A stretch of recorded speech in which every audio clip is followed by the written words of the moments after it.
جھوٹ انسان کی سب سے بڑی خصلت ہے۔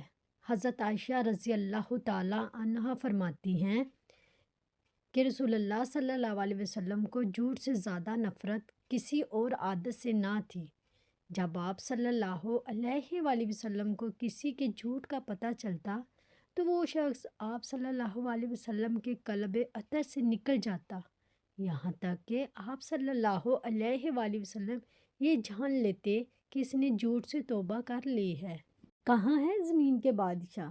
رسول اللہ صلی اللہ علیہ وآلہ وسلم نے فرمایا، اللہ تعالیٰ قیامت کے دن زمین کو مٹھی میں لے لے گا اور آسمان کو اپنے دائیں ہاتھ میں لپیٹ دے گا، پھر فرمائے گا، میں ہوں بادشاہ، کہاں ہے زمین کے بادشاہ؟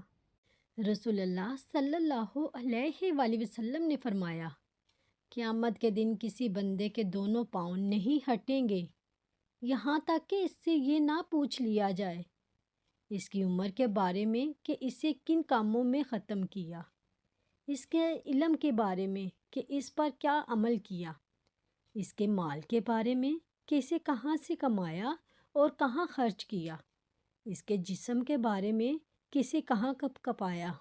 رسول اللہ صلی اللہ علیہ وآلہ وسلم نے فرمایا، عورت سے نکاح 4 چیزوں کی بنیاد پر کیا جاتا ہے، اس کے مال کی وجہ سے اور اس کے خاندانی شرف کی وجہ سے اور اس کی خوبصورتی کی وجہ سے اور اس کے دین کی وجہ سے، اور تو دیندار عورتوں سے نکاح کر کے کامیابی حاصل کر، اگر ایسا نہ کرے تو تیرے ہاتھوں کو مٹی لگے گی، یعنی آخر میں تجھ کو ندامت ہوگی۔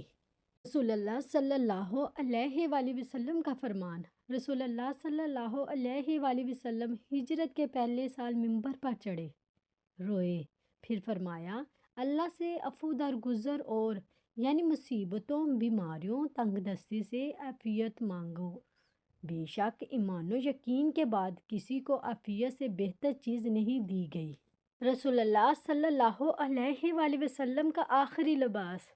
حضرت ابو بردہ رضی اللہ تعالیٰ عنہ بیان کرتے ہیں، حضرت عائشہ رضی اللہ تعالیٰ عنہ نے پیوند لگی ہوئی ایک چادر اور ایک موٹی تہمت ہمیں دکھائی اور فرمایا، رسول اللہ صلی اللہ علیہ وآلہ وسلم کی ان 2 کپڑوں میں روح قبض کی گئی۔